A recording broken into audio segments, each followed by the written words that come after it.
Periodization. So this is essentially the way that we organize our sets, repetitions, and resistances, as well as the coordination of speed, agility, quickness training, to resistance training, to endurance training, and so on and so forth. So essentially, periodization is really the concept of how we create the prescription. So, for example, sets, repetitions, and resistance is volume load. So we have certain volume loads that we would have throughout the different areas. And of course, we wouldn't be using the same exercises. We would not be using the same focus in terms of the intensity. And so this is an application that has been around for, well, several decades. It continues to be worked upon. You'll see the author, Gregory Half, Dr. Half, has spent a good majority of his career, and then his predecessor, Dr. Mike Stone, also was one of the key developers in this. It originally starts in the Eastern Bloc with Russians, and Matveyev is the particular model that it started with. And essentially what that means is, as we got closer to the competition season, the intensities would increase and the volumes would decrease, because our focus was more so on some of the technique as well as peaking. And usually by peaking we mean in strength and power. And so we'll see that there's this inverse relationship between intensity and volume, because you can't keep up the same intensity as you continue to increase the volume and as you continue to increase the specificity.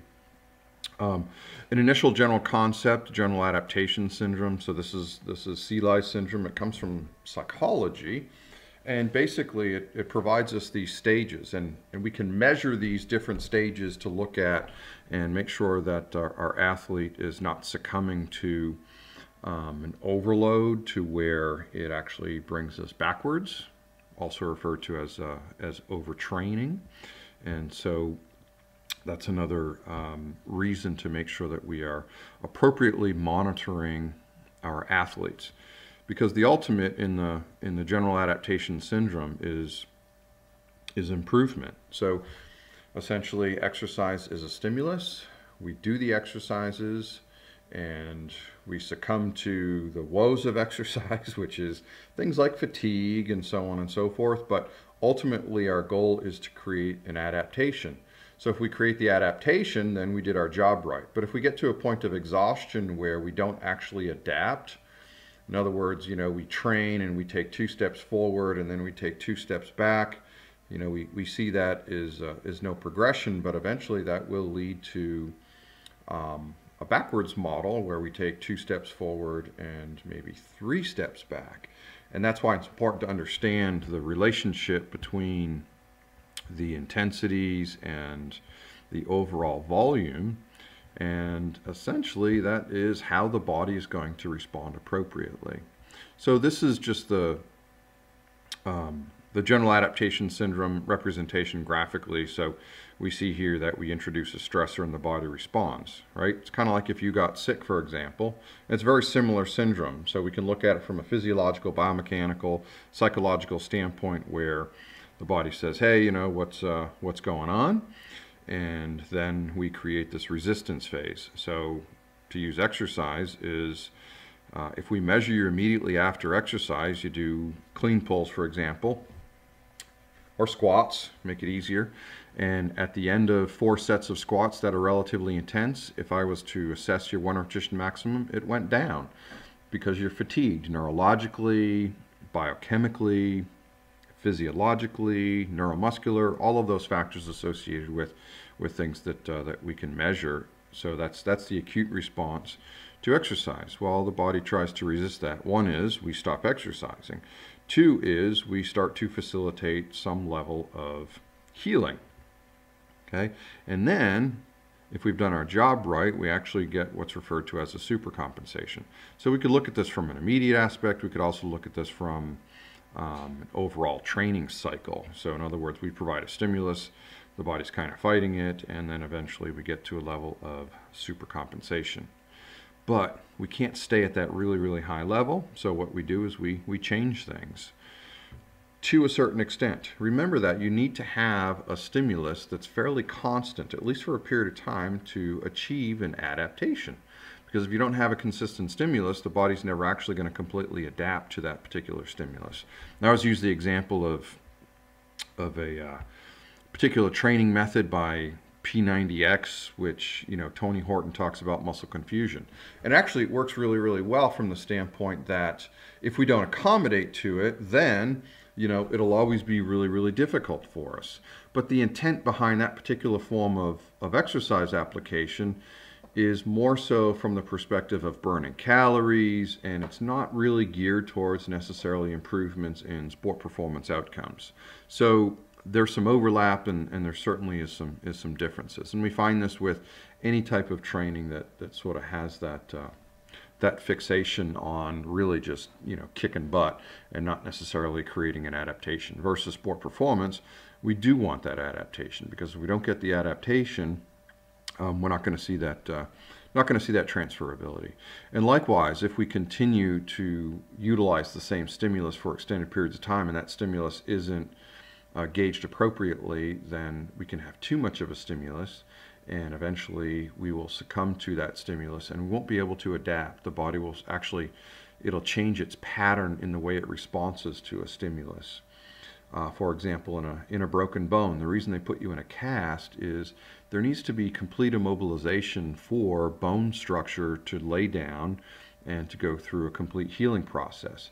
In the event that there's mobility in there, the body just can't compensate for it, and it knows that it can't lay down more bone, so it actually will lay down and convert to fibrous tissue, and it's not going to be the same. And that's why it's important that we go through and look at, you know, the stimulus, make sure we induce the appropriate amount of fatigue, and make sure that we induce the appropriate amount of recovery, which is very important. So we always talk about, you know, the training stimulus is one thing, but it beats us up, so to speak.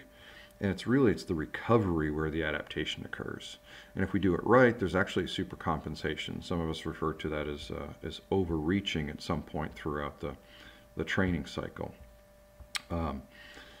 So other general concepts, the fitness fatigue paradigm. So every training bout creates both fitness and fatigue. And again, that's really looking at the stimulus and the adaptation. So the initial adaptation is going to be that resistance. And then we need to compensate for that. And part of that compensation is we're going to influence this fitness and fatigue relationship to where some of them are elevated, some of them are going to be lower, and that we over the course of time, as fitness improves, that same relative fatigue will decrease. So it has that reverse relationship. And let's go to this next picture here. So training stimulus, fitness is elevated, but the cumulative effect decreases preparedness, right? In other words, if we do too much, we're not actually going to improve. So over that period of time, as we maintain that certain level of stimulus, and we see changes in the preparedness, and we see changes in the fatigue. Okay, but again, it's a window of opportunity, and if we go outside that window, this is what starts to happen. We start to go backwards, right? So the preparedness and the fatigue actually is going to eventually go backwards. And so that's why it's I don't know, it's a bit of a game when we look at, you know, how we introduce and make sure that we maintain the combination of factors involved here. So other key terms, macrocycle, mesocycle, and microcycle. A macrocycle is basically like an entire year. In other words, we break down training into these little cycles, or also referred to as blocks. The smallest one is the microcycle, typically 4 weeks. Mesocycle, 2 or more cycles within the macrocycle. So if this is typically 4 weeks, so a mesocycle might actually incorporate 3 of these microcycles, maybe a little bit more, maybe a little bit less, depending on your training methodology, depending on the sport, depending on their season. And then a macrocycle will usually incorporate 2 or more of these mesocycles. And then a whole overall training regimen may include multiple macrocycles.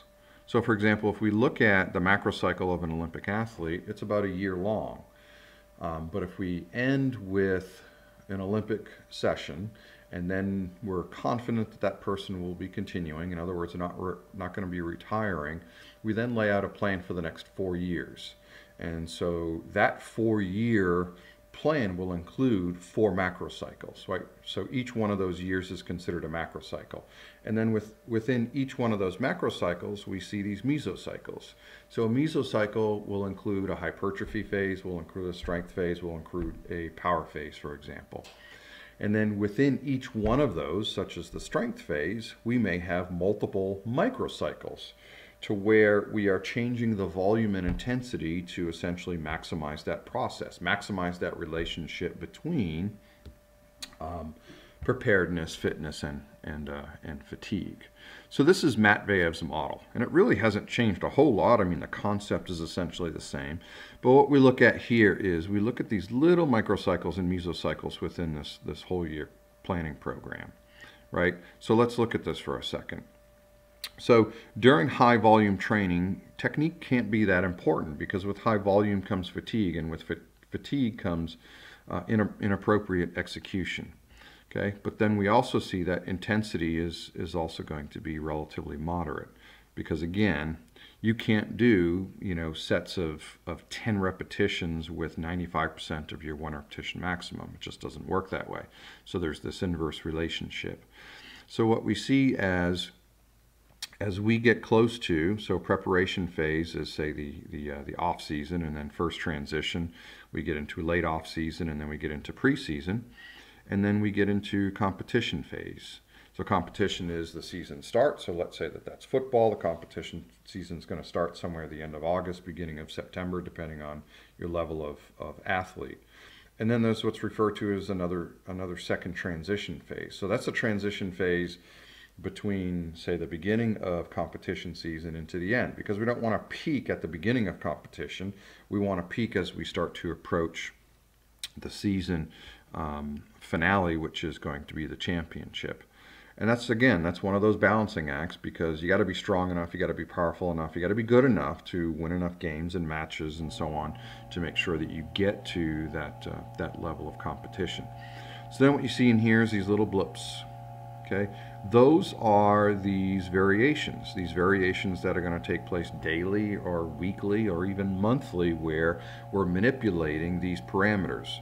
So it looks like, it's sort of this linear or slightly curved linear at certain points in time, but if you look closely, there'll be these minute variations. So for example, if during a given week my volume is on Monday, the beginning of the week, and I'm doing my squat exercises, that would be, say, 3 sets of 10 at approximately 70% of my 1 repetition maximum. But then on Thursday, because if it takes multiple days to recover on Thursday, I may not have complete recovery, and that's okay, but I'm still going to provide a stimulus. So instead of 3 sets of 10 at 70% of my 1 repetition maximum, I have options. I can either change my volume and or change my intensity. So in other words, I can do 3 sets of 10 repetitions at 65% of my 1 repetition maximum, or I can maintain and do the 70% of my 1 repetition maximums, but only do it for 8 repetitions, right? So the resistance changed, or it stayed the same, and then the repetition range changed, or it stayed the same. So what we need to focus on is where we want to make those changes, and the reason is it reduces overtraining and it enhances that overall preparedness. Okay, so during that preparatory phase, that's that initial phase, and that's where it's very, very long. So this is the time of year that's referred to as the off season, when you're really trying to make all those changes. And then preseason, that's that transition. So we go from more of these generalized types of exercises where essentially we become more sport specific, and we're also involved in our sport more so. So we can't be involved in the same volume of preparation for performance as we can for sport specific skill, because first of all, there's only so much time in a day, and again, those are going to influence each other. So we need to make sure that we're not overtraining on one side. So during the off season, the sport play should be reduced. And that's very challenging if you're working with adolescent youth athletes, and even up into the college athletes, where the concept always is, well, I gotta keep playing. Okay, and we're not completely against that to a certain extent, but we need to make sure that we reduce that focus on the sport so we can perform our enhancements, which is improvement in strength, power, velocity, endurance, and so on and so forth. And then as we approach our season, we want to make sure that we focus on the sport-specific needs, right? So that's where we're going to be focusing more on sport play. We're going to be focusing more on our preseason practices, on our sport skill, but also during this time frame, although we're not going to have as much focus on the performance conditioning aspect, we do make that transition. So that transition is going to be more geared towards lower volume and sort of pseudo peaking, not peaking, but our first kind of pseudo peak, to where we are focusing on strength, power, and peak endurance. And then once we get in season, basically we're trying to maintain that. And the reason we'll still have these little microcycles in season is because sport play may be different. And even in football, well, especially professional football, you have a bye week.